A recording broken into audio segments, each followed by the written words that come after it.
Welcome to Crime Stoppers. I'm your host, Chip Brown.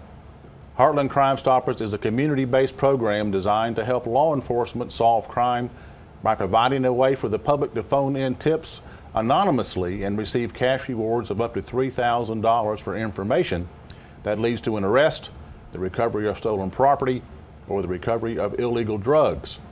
Heartland Crime Stoppers is funded through the State of Florida Office of the Attorney General Crime Stoppers Trust Fund and through donations from the community.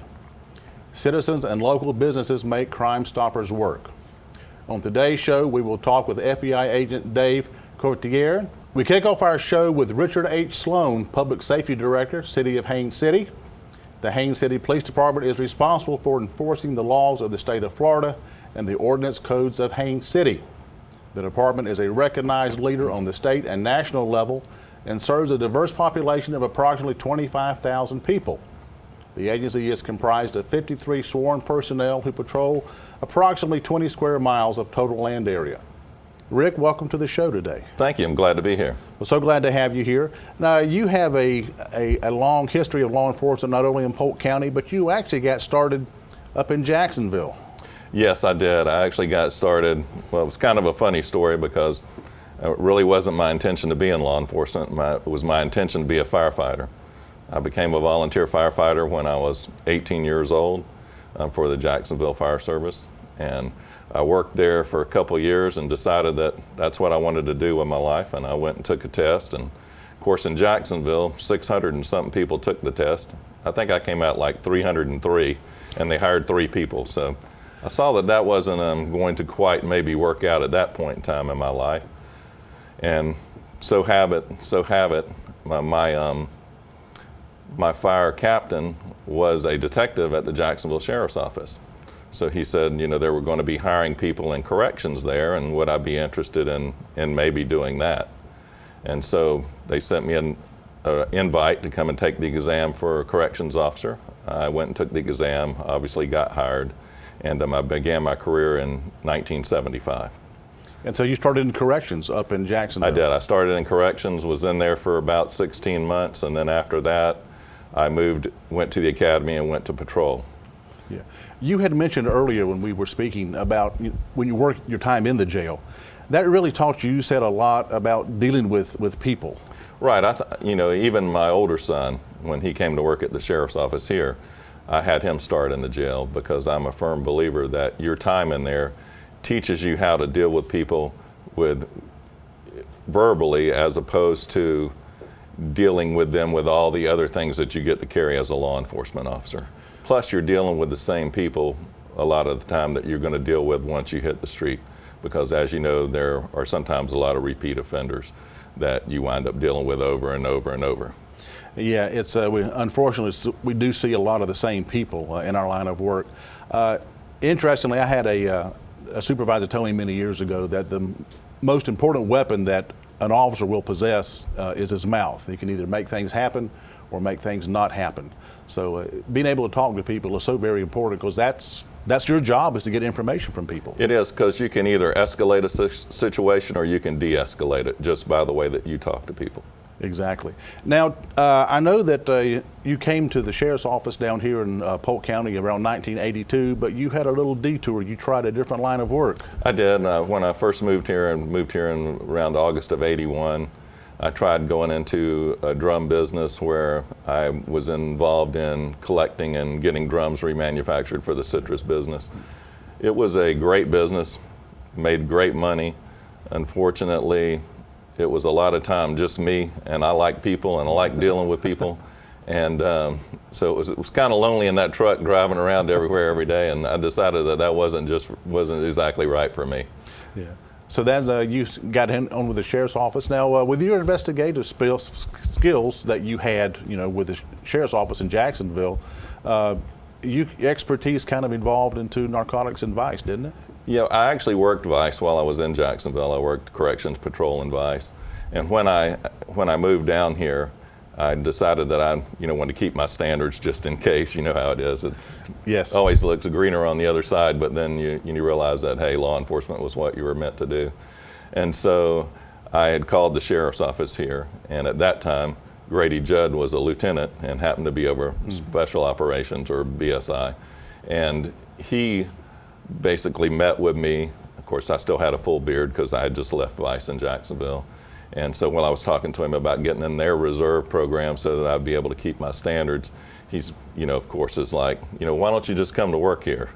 And so that's pretty much how it started out. I went ahead and applied, and in January of '82, I was hired by the sheriff's office. Of course, I went to patrol. I stayed in patrol for about 6 months. Then I went into investigations into property crimes. I worked property crimes and persons crimes for about a year and a half. In 1985, I was promoted to sergeant. Then I supervised, obviously, patrol, and then into the detective division, from anywhere from property crimes, homicide, all the way to organized crime unit in BSI. And after that, just kept going to school, because anybody that knows Grady knows that he's a really big proponent of school. So he encouraged, Hester and I, he wore us out all the time about going to school. So we went and got our education, and we had really great, successful careers there, and there's not too many things there that I didn't get to do in my career there, with the exception of I was never on the SWAT team, and that's because back in the day when Sheriff Judd was our supervisor in the detective unit, he wouldn't let you be on the SWAT team because their training hours took too much time away from your detecting. Yes, I understand that, absolutely. Now, you talked about getting your education. You actually got your master's degree while you were working with the sheriff's office. So I actually got all of my degrees while I was working there. That means working a full-time job and then going to school full-time. Yes. So it doesn't leave a lot of extra time. No, it doesn't, but you do what you have to do. When I was working on my master's degree, I spent a lot of nights at the office working on it, a lot of nights in my office at the house working on it, a lot of weekends working on it. And actually, I got down to where I had one class, and it was summertime, and I told my wife, I said, I think I'll take this semester off, and I'll finish up in the fall. She said, no, you just go ahead and get done. So I went ahead and finished up, and so I'm glad that I did. It was, it's one of those things that nobody can ever take away from you, is your education. Oh, absolutely. It's so important to have that background, like you say. It's something that needed to open many doors for you. Right. And that certainly that happened when you retired from the sheriff's office. You were the chief of uniform or operations? I was the chief of law enforcement. Chief of law enforcement. The job opening occurred in Haines City, and that's where you are now. It is, and I've been there almost 6 years. November will be 6 years. I love it there. I love everybody that I work with. We have a really great team in Haines City, and I'm not just talking about the police department or the fire department. I'm talking about the entire city. Everybody works really hard, works well together, and we make a lot of great things happen there. Now, you also have a chance now as the director of public safety. You get to wear your firefighter hat as well as your law enforcement hat again, don't you? Yeah, the first thing I realized, though, is I didn't know as much about firefighting as I thought I did. But it's been a fun experience. Basically, I have an assistant chief at the fire department, and he and I work really well together. And, we've been able to accomplish a lot of great things. The city manager, Jonathan Evans, we worked towards getting a new fire station over the last year and a half. We were able to accomplish that. They just moved in, I think it was in the middle of June. They just moved into the new station. We have a new engine that'll be here in September coming. So, we're making some good things happen for them. And so we're excited about the future of the firefighting and policing in Haines City. Yeah. Now, interestingly, with the Haines City Police Department, as I understand, you were the first agency to be accredited. Haines City was the first agency in Polk County to be accredited. It was a long time ago, obviously, and then somewhere along the way it had lapsed, so that was the first thing that I wanted to accomplish with my team there when I got back there, was to be able to get reaccredited.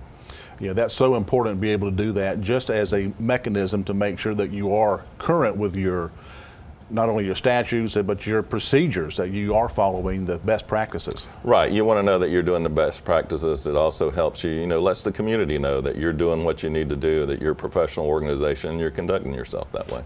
Absolutely.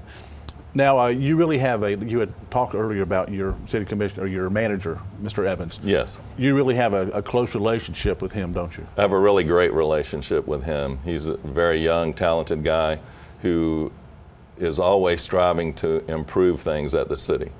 and to bring new businesses in to make things better for our citizens. And so Yeah, that's so important because the job is hard when you enjoy it. When you don't enjoy the job, it makes it really difficult. So it sounds like you're really enjoying your time at Haines City. Well, you know, people like you and I, Chip, when we've been in the business for 40 plus years, you get to a point where, you know, and I've said it many times, and I've heard people that, you know, were my age say it before, when you come in that day and you decide that it's not fun anymore, then generally that's going to be your last day. Absolutely. Rick, thank you so very much for joining us on the show today. Hey, it was my pleasure. And I want to thank you for what you do and what Crime Stoppers does for our community.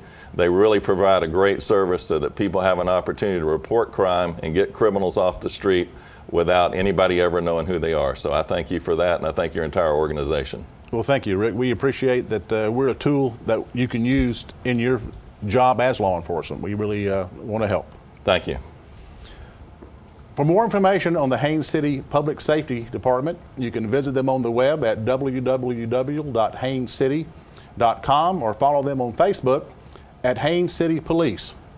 Crime Stoppers provides a way for local law enforcement to receive information on crimes while keeping the people providing that information anonymous.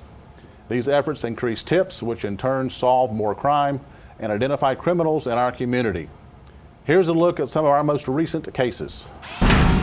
Polk County Sheriff's Office detectives are seeking information about a business burglary that occurred at 2045 Ariana Street in Lakeland. Wednesday, June 24th at approximately 2:55 a.m., a subject damaged the front door of the Marathon gas station as he attempted to enter the business. The subject, a black male wearing dark pants and a light shirt. He returned wearing dark pants and a dark shirt.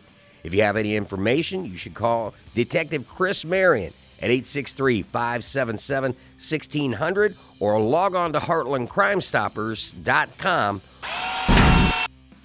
Do you recognize this woman in a blue shirt? If so, Bartow Police Department could use your help.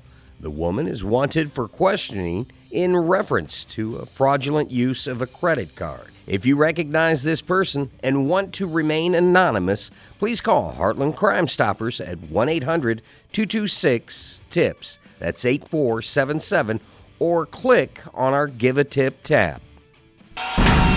Polk County Sheriff's detectives are seeking information about an identity theft investigation. At approximately 10:41 on Wednesday, May 27, 2015, a male subject used a cloned debit card to make a withdrawal at the Bank of America located at 2301 South Florida Avenue in Lakeland. The suspect is described as a white male, 18 to 25 years of age, wearing a gray hoodie. He appears to have dark hair. Anyone with information about this investigation is urged to contact Detective Phil Ryan at 863-577-1629. Polk County Sheriff's Office detectives are asking for the public's help in a business burglary. At approximately 11:40 p.m. on Saturday, June 27, 2015, an unknown black male removed a window located on the west side of the Mid-Florida Bank located at 300 Amber Street in Davenport and climbed inside the bank. The suspect, described as having a muscular build, a mohawk-style haircut, which appeared to be orange in color. The suspect was wearing black shoes, a reddish-colored Kevin Durant hat, and black basketball shorts with a yellow stripe on the side. Anyone with information on the incident below should call Detective Marshall at 863-236-3925. Polk County Sheriff's Office detectives are asking for the public's help in a theft investigation. Sometime between 7 p.m. and 11:34 p.m. on Tuesday, June 30th, a patron visiting the Brulin's Bar and Billiards left their smartphone sitting on the bar. An unknown male suspect removed the phone and attempted to log into the phone. When he did, a security app took a photo of the subject who left the business with the phone. Anyone with information, call Detective Weinrich at 863-499-2400. Do you recognize this guy? On May 23, 2015, the suspect, seen here in video surveillance, used the victim's Bank of America account information and purchased five $500 Publix gift cards at the Publix supermarket located at 1617 U.S. Highway 98 in North Lakeland. Anyone with information who wants to remain anonymous and be eligible for a cash reward is asked to call Heartland Crime Stoppers at 800-226-TIPS. Welcome back to Crime Stoppers. I'm your host, Chip Brown.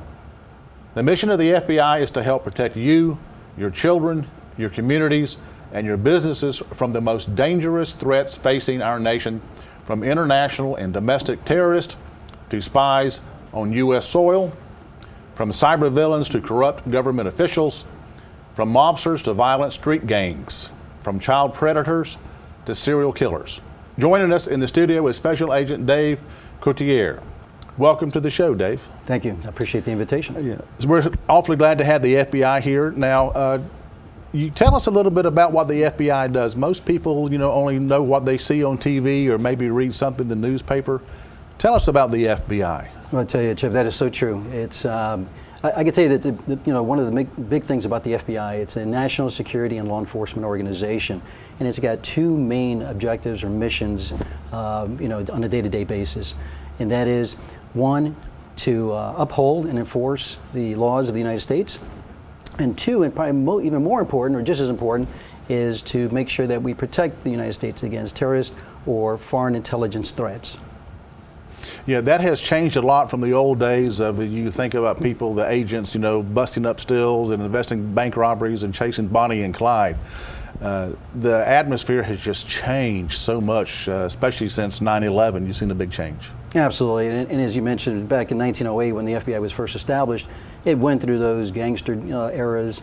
We went through a lot of espionage type of activities during the wars, and then 2001, specifically 9/11, was a milestone for the FBI and the nation, obviously. And one of the things about the FBI historically is we continue to evolve and we change to meet those threats that are there at the time. And after 9/11, the priorities changed for the FBI in many ways. We used to work terrorism and espionage, but at lower levels because the threat wasn't as significant. And the things that we used to work on were the things that most people see in the movies. Mm-hmm. The things that people normally hear about, and that is gangsters and drugs and violent crimes and those type of situations, including bank robberies. Well, after 9/11, all of that basically flipped as far as our priority list was concerned, and then terrorism became number one priority for the FBI. Foreign intelligence threats or counterintelligence, specifically we're talking about espionage, and cyber crimes and public corruption became the top four out of the FBI's priority missions. Yeah, you don't think about the cyber crimes as much, but you hear of people, the hackings and now stealing a lot of the secrets, whether it be government secrets or industry secrets. That is a fairly new territory and takes a lot of expertise. A lot of ingenuity, a lot of expertise, and we got to stay up with the technology. And that's one of the things about the FBI. Everything from developing the fingerprints, computers back in the day. And we have to continue to do that because the bad guys, as technology advances, they utilize the technology to commit crimes, to victimize people. And what we have to do is we have to stay up with that particular wave. And we have to make sure, and that is one of the priorities of the FBI, is to maintain our technological advantage so we can fight and defeat those victims, or excuse me, those criminals. Yeah, absolutely. We talked about the fingerprints, how they've changed from the old days of the black ink and the mess that you had to roll each finger individually. Now they have the automated, the infrared reading, and of course the AFIS system has really been a big boom for law enforcement.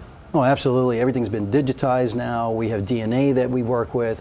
So again, those advancements help us protect the public against crime. Yeah, and there again, and it's just so important to keep up with stuff. Now, as we had talked earlier before the show, you had kind of an interesting career on how you chose the FBI as a career path.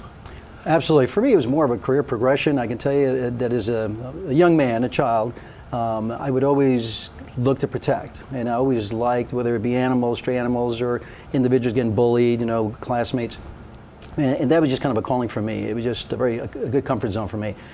I went into the military to serve because I felt it was, every citizen's duty. And so after college, I went off to the military.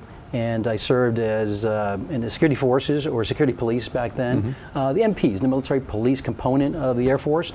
And after a few years, I was accepted for special assignment, a new career change, as a special agent for the Air Force Office of Special Investigation, which was actually created by the FBI back in 1948.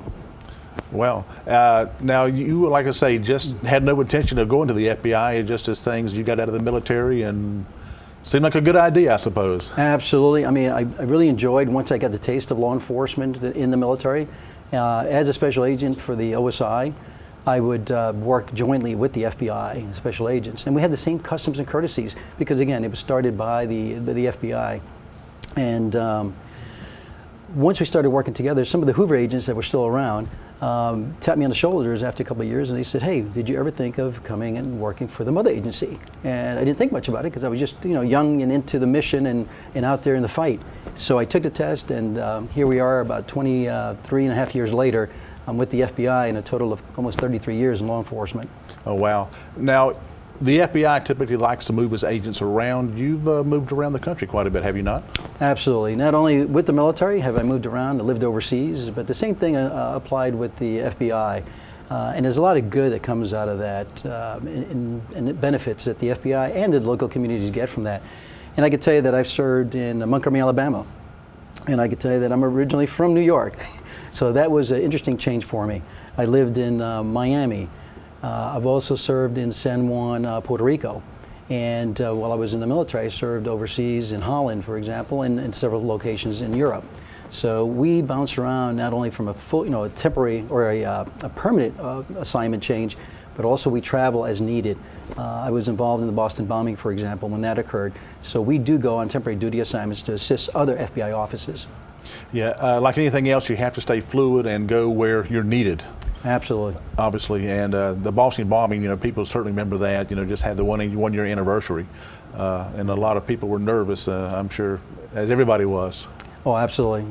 It was just, as you can imagine, a crisis of great proportions. I mean, it's you have terrorist activity at a traditional event that goes on in a very traditional city. Yeah. And once that happened, that kind of shakes everybody up. The sense of confidence and security, and that's one of the things that we tried to and succeeded in many ways to reinstill that confidence back, that the right agencies came in and the right agencies addressed the situation. Yeah, it was as bad as it was. The ending turned out the best that it could. Tragically, additional lives were lost. Law enforcement officers were lost.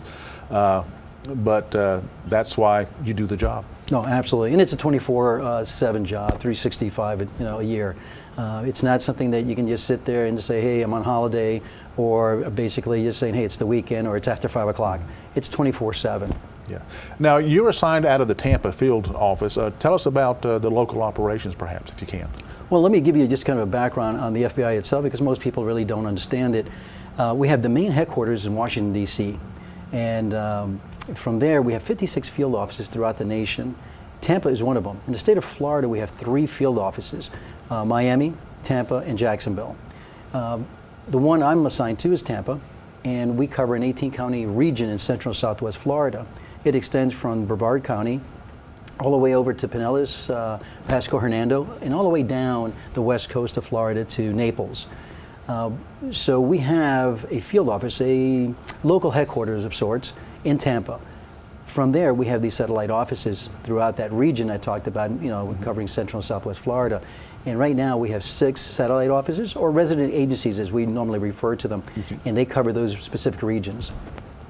Well, it's so good to have those officers and those agents, I should say, in the areas, because it does give them that local contact and builds that rapport that's so important, because you get a lot of information from your local agencies that you facilitate and develop. Oh, absolutely, and I can tell you that that goes on in Tampa. It goes on in Fort Myers, where we have an office. In Lakeland, we have an office here in Polk County. And after 9/11, it's gotten even better as far as working together. And we know that we have to share information at all levels on a regular basis and work together because of the threats that we face today. Now, Dave, social media has certainly had a big impact on the way not only society operates, but how law enforcement operates. And it's people can now, instead of having to maybe write a letter or call, they can actually use social media to assist or report suspicious incidences. Oh, absolutely. Social media has just boomed. As we were talking about earlier, technology in itself is something that is very beneficial in many ways to the public, to law enforcement, and getting that communication going between law enforcement or the FBI and the public. As a public affairs officer, I work very closely with reporters and the news desk to get the information out to the public, so make sure that they're informed of what's happening. At the same time, what we try to do is we have to solicit the public's assistance whenever we can, because in the old days it was easier for us to go out, or the public to sit back, and many times, and we would go out and solve crimes. Mm-hmm. But the FBI's mission after 9/11 has changed dramatically to the point of we were very good before 9/11 of going back and figuring out who did something. But after 9/11, we can't afford for that bomb to go off nowadays because of the threats that we face. So what we have to do is be very proactive. And one of the big things for us being proactive is we have hit the social media platforms. We have FBI.gov, obviously. We got Twitter accounts out there.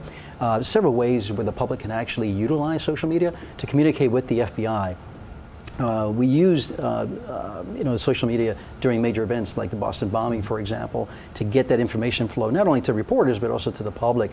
But the biggest thing that we face today is because of the technology advancements that criminals have made with the social media platforms and other types of technology advancements.